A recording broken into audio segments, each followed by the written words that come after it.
your adulting coach. Oops, I didn't mean to do that. Hold on. Today's struggle is from um, the parents of adults with Asperger's. Her mom has a 28-year-old son and he rants. Here are her thoughts. He has good insurance, a good job. He owns his own house and a car. But I upset him a lot this morning. I feel terrible. He calls 3 times a week at least, ranting about what's gone wrong. The bills, the house, the car, sometimes several times a day. I'm self-employed and it's starting to affect my ability to get things done. Yesterday, there were 4 calls, at least 1 hour total. This morning, the first was at 6 a.m. I told him I'm tired of urgent calls all the time. He said he's going to move back to where we lived before.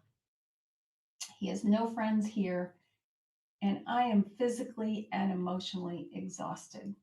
He's given up drinking pot and energy drinks, which sounds like he's moving in a great direction. But I don't know where he can find friends, and I messaged him an apology. So let's just take a moment and send this mom a bunch of empathy. We understand.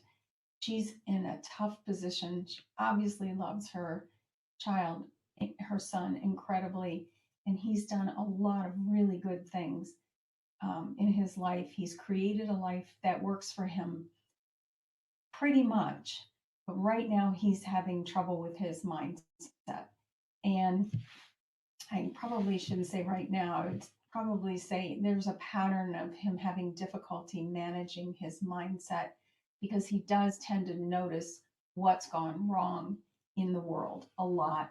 And then he tries to figure it out by talking out loud to his mom. So let's use the process that Barb Avila outlines in her book, Seeing Autism. And she does a terrific job understanding why these are the 3 steps of understanding what's going on, connecting with ourselves and with our autistic young adult, and then figuring out what's the practice that we need to put in place. So in the understand phase, we want to figure out what is going on. Her son is ranting about things that are out of his control, and he's just angry and upset and very troubled by a situation that he's finding himself in. And why is it that he doesn't have any friends or doesn't have another way to address this problem? Well, Barb gives us some insights. In autism, instead of social reciprocity, where we bounce back and forth with some ideas and we have a conversation where we're exchanging thoughts, and we're both focused together on that problem, providing the child with reassurance, that would be the process that would happen with a child with a non-autistic brain. Instead, our autistic children are left to their own devices because that's not a soothing process to them. So they turn more to the predictable elements in the environment, and it becomes a mechanism to cope, to feel safe and grounded. So they reject the social reciprocity challenges and move more into the factual, predictable elements in their environment, and they miss opportunities to grow their social skills.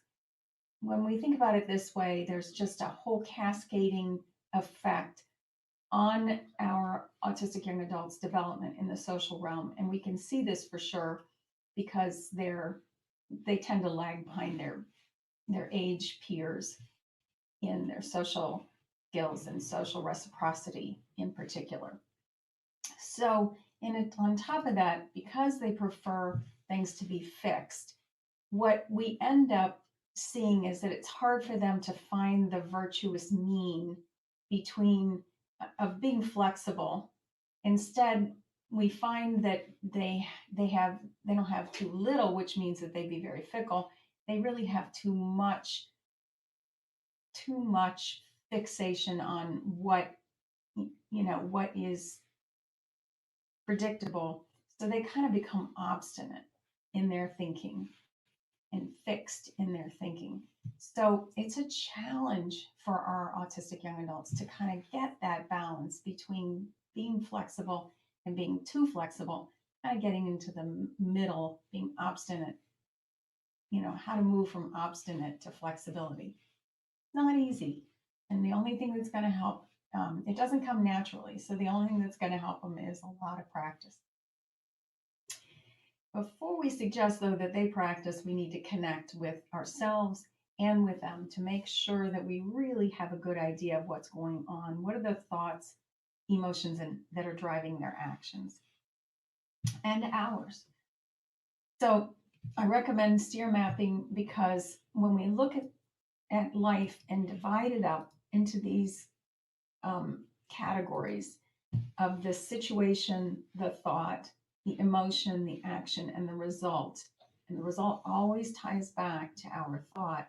When we separate out and slow down what's happening, sometimes we can get some insights on why this is, why we are where we are, and why they are where they are emotionally. So let's just take her thoughts. The situation is she has a son, and her thought is, I upset him terribly this morning. So she feels terrible. And so she kind of pushes back at him too, in terms of trying to, stop this because this is making me feel awful. And then she ruminates about it afterwards, which makes perfect sense because we love our children down to their toenails and we don't want to do anything that makes their lives worse. We want to be there to help them make their lives better. So we think about it over and over again. And oh gosh, this is a difficult one. And the result is that we're upset. So we've upset him. We think we've upset him. And of course, our result is that we're upset. So that upset makes perfect sense. We do want to take the time to feel that feeling. We want to name it. It's very uncomfortable. It's kind of high energy. It's like, why did this happen? And then when we look for it in our body, that upset is right around our heart and it's pulsing and it's, but if we can relax into it and breathe in and through our nose, I don't even, just what's going on inside of our body. It's kind of miraculous that our brains tell our body to secrete hormones that cause these vibrations in our bodies. And that's what they are, is vibrations in our bodies. And we can feel them. And as long as we don't keep generating more sentences that create more of that upset feeling, we can actually process it and let it go over about a period of just a minute or a minute and a half. So when we can picture it and the color, the shape, the movement, the size, where it is in our bodies, and we can say to ourselves, this feeling is caused by sentences in my brain. Or it's a sensation like pain from a wound, and we can't change that. But we're working in this case on the feeling coming from the sentences in our brain. So we process it until it subsides, and then we can move on to solving the problem. So here's another way to look at this. I don't want her to jump to this idea too quickly because we really do want to get in touch with our feelings and what they're telling us, what they're indicating to us. They're important pieces of information that we need to pay attention to navigate the world. But in this situation, because I only have a short period of time, I'm going to suggest that there's another way to process what happened. She could, the son said some words. How she thinks about it is her choice. And the way we think flavors our emotions, and the way our emotions inspire our actions is really important to look at, so that we understand that we're the one that's creating this reaction. We're creating this result. And so in his case, if we applied that model, that map, we would say, okay, mom said words. And remember that it's his choice how he interprets the words that you say. So we can't make somebody else upset. We can't take upset and put it in their body. It's something that they create themselves. So the way that he's processing your words is what's causing his upset. And that's such good news because he has the choice about how he processes your words, what his thoughts are. We want to give him the power to choose the thought so that he understands that he is creating his life. And this is so powerful when we give our kids back the power, when they realize that it is their thoughts that are creating their emotions.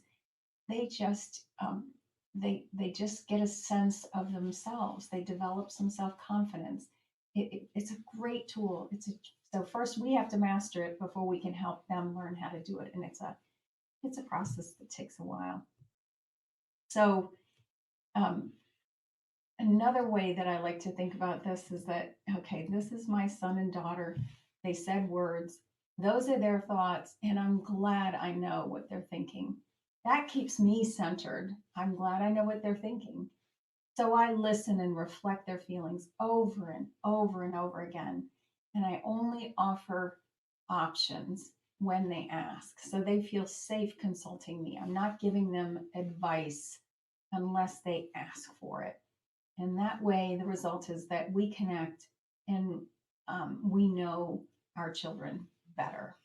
So this is where we're headed toward in the art of adulting, is to try to create those connections with our children. So what do we do to better connect with them? These are again Barb Avila's ideas. I think they're fantastic, and they're outlined beautifully in her book. This is a whole part of her book. Each one of these is a chapter.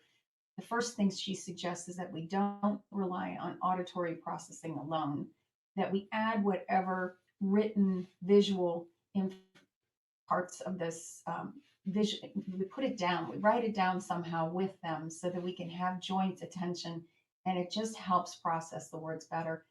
In this case, maybe you could text, while he's talking, you could send him a text that says, so you're feeling really agitated, and or you feeling really uncomfortable, and this is, because of the bill that you're unhappy with. And that we also allow for processing time. That's why these rants tend to take a long time, because they're really processing through their thoughts.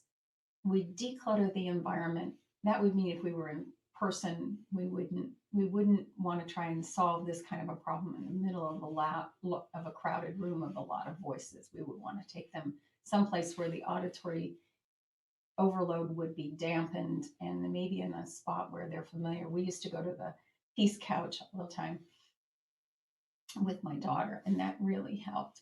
And then we also want to make sure that we respect what their sensory needs are and their sensory processing, so that we're more sensitive to what all those impacts of the lights, the sound, the textures, whatever could have on their ability to jointly pay attention to what we're trying to work through. So, okay, now what's the practice? How do we do this proactive partnering with our autistic young adults? And I suggest that we, again, use the steer mapping process so that we understand what's going on with not only them, but with us, but also with us. So we really do take the time to write down what our thoughts and feelings are about the situation, and what possible thoughts and feelings they might have, so that when we come to the problem solving process together, we're very centered in the message we want to send. It's uncluttered, and we have even some visuals. I like to go in with a piece of paper and start writing as we talk together, because Barb suggests, and I agree, that partnering with a person with autism takes purposeful and artful planning. The purpose of partnering is to guide a child or a person of any age with autism to connect and share control. I think, often what we see is they're trying to get the control, and we want them to have the control. And we also want to have our control. So we want to share what's going on with both of us. She also suggests that the manner in which we offer a bid for engagement with a person with autism can either be fast and loved well across the room without the chance of it being received, meaning if we just make this very long sentence and describe everything that's going on, and it's like that's just not going to work for them. Or we can first wait for the receiving player to indicate their readiness. So when our autistic child is ready to listen, we can wait for that so that it can be successfully hit back us and forth and back and forth so that we can solve our problems together. She's got some really good insights in this book about how to solve for the social part of autism. And this is what we're trying to do is we're trying to get our autistic young adults, we're trying to help them practice the set of mental tools that help us manage our thoughts, our emotions, and our actions so that we can get those results, achieve those goals that are set by us for us. That's what we want them to do. We want them to practice it themselves. So when we go into that proactive problem solving process, we look at what is the situation and we agree on the facts. Then we move to what's your steer map, what's our steer map, and then where do we overlap so that we can agree to take some steps to experiment and see what would work for both of us. In this case, I'm wondering whether or not our mom might want to consider setting a boundary. And here's how we would do that. In this case, we would identify the request. So we're thinking, what is it that we really want? Okay, so maybe she wants him to call after 8 in the morning and she wants him to talk for 30 minutes, no more than 3 times a day. I don't know what her criteria are, what was going to work for her, but I'm just going to use that as an example for this boundary setting. So then we decide what we will do if they don't honor our request. For example, I'll text you 5 minutes before our time is up, and I will warn you 1 minute before, and then I will hang up at the 30-minute mark. Okay, so that's what we're going to do.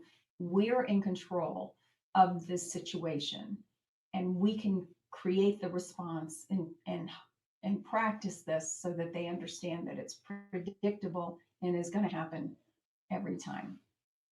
This is the third step is where we do the problem solving process, and we have to say to them in our steer map when we share what's going on with us, look, when you do this, I'm going to do that because I have to have my time to get my work done.